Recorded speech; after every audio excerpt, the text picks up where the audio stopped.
Hi, I'm Skip Nipper. Welcome to my podcast where I tell you about Nashville's great baseball history and traditions. Shot to right, a one-hop liner. Certainly about its past, especially about Tom Wilson Park, Herschel Greer Stadium, Sulphur Dell, but also a little bit about its present and future, too. Yes, he can. It makes the waist-high catch. And I introduce you to players, coaches, and other fans and their love for everything baseball. The high fly ball down the right field corner, going way back, hits a lead-off home run. Nashville's reading public, who relied on the written word from the newspapers, the morning Nashville Tennessean and evening Nashville Banner. Of course, the Banner is long gone, and the Tennessean is no longer the up-to-date version, though through no fault of its own, knew that they could trust the writers to deliver the best coverage, the best detailed account of a game or situation, and do it in a sensible way to earn the trust of those readers.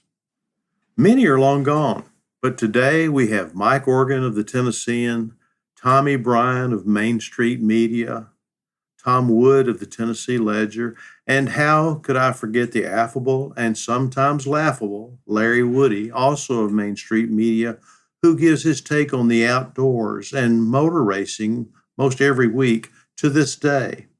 Now, in the old days, we had John Bibb and Fred Russell and Jimmy Davey, Edgar Allan. Long ago, we had Grantland Rice. And then there was Raymond Johnson and F.M. Williams, Blinky Horn, Joe Biddle, David Clymer, and Harold Huggins. And there's so many others, and thank God we still have Maurice Patton. One who stands out to me as I research Nashville baseball history is George Leonard.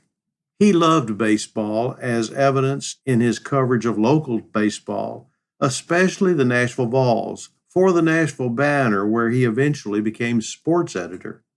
Leonard had returned to Nashville to become a sports writer after serving in the United States Navy during World War II.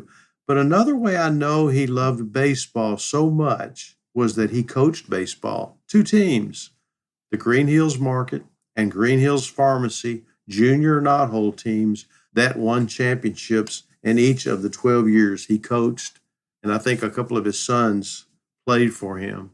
His coverage of the Vols and their home ballpark, Sulphur Dell, is epitomized by a booklet he co-wrote with his boss at the Banner, Fred Russell, entitled Vol Feats 1901 to 1950, and it was an exhaustive, all-inclusive look at the highlights of the Nashville Vols, and I refer to my copy often.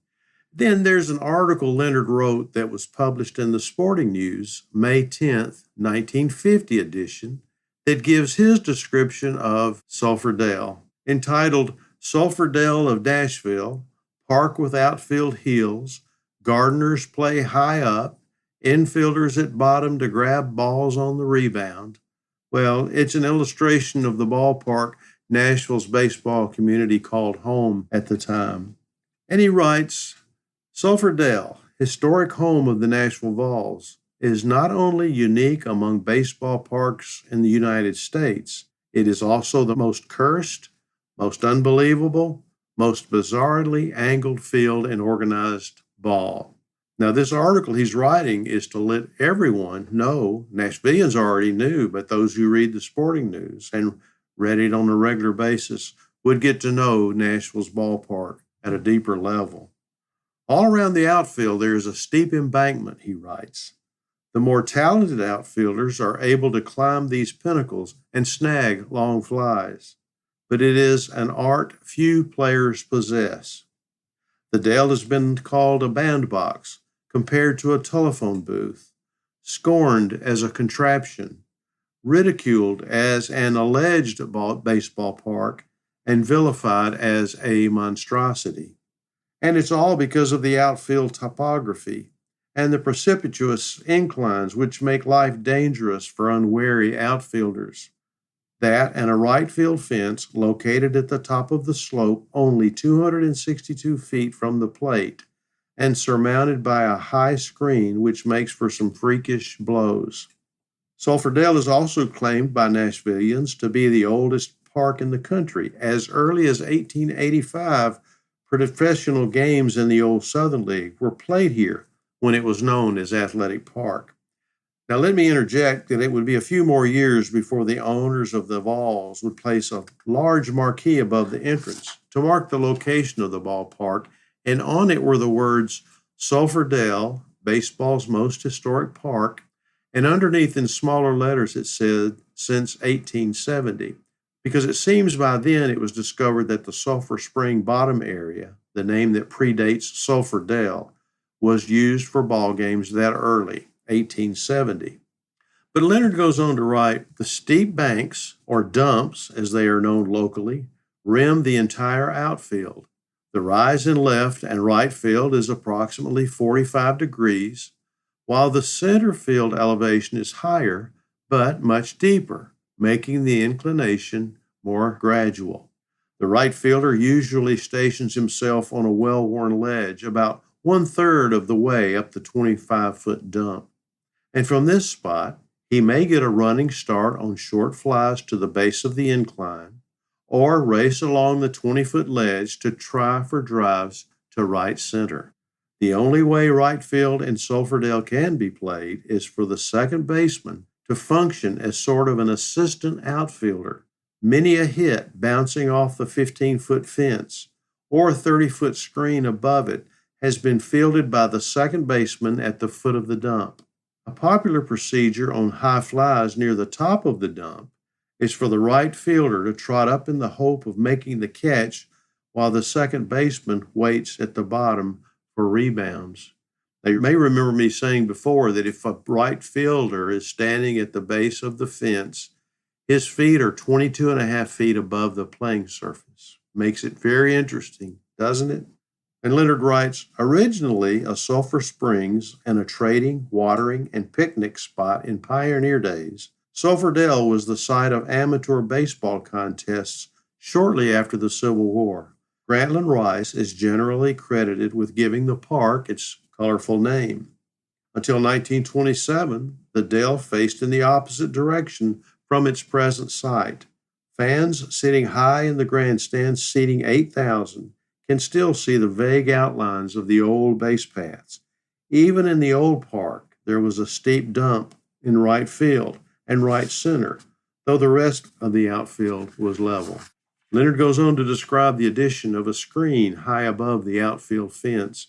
The Vols played their first game in their new turned-around park on April the 12th, 1927, though the slugging Vols of 1948 and 1949, now remember, he's writing this in 1950, have been the greatest crowd pleasers in Nashville history. The top crowd of 14,502 for one game saw a fourth-placed 1932 team. And by the way, that was on opening day of 1932. But Leonard goes on to write, back in 1930, Jim Poole and Jay Partridge hit 50 and 40 home runs, respectively. Most of them, of course, soaring over the right field barrier. In that day, there was no screen above the fence. The 30-foot screen went up in 1931, extending from the foul pole to a point in right center. But it was not until 1948 that the Poole-Partridge League records were shattered. Then Charlie Workman set a new Southern Association mark with 52 round-trippers, and Charlie Gilbert, son of Larry Gilbert, the manager and general manager of the Nashville Vols, contributed 42, and their 94 homers as a league mark too. 4 years after Leonard wrote the article, Bob Lennon stroked 64 home runs to set a new league record for Nashville in the Southern Association. And Leonard finishes up by saying, despite the convenience of the right field wall so close behind first base, the Vols did not win a pennant between 1916 and 1940. Nashvillians have the perfect answer to critics of their beloved, by them, park. To its legion of denouncers, they reply, in quote, we don't remember hearing any complaints before 1940. But that was before the Vols won 5 pennants in 10 years. Well, there you have it. Beloved sports writer George Leonard, though calling Sulphur Dell cursed, unbelievable, and bizarrely angled, defends Sulphur Dell to the end.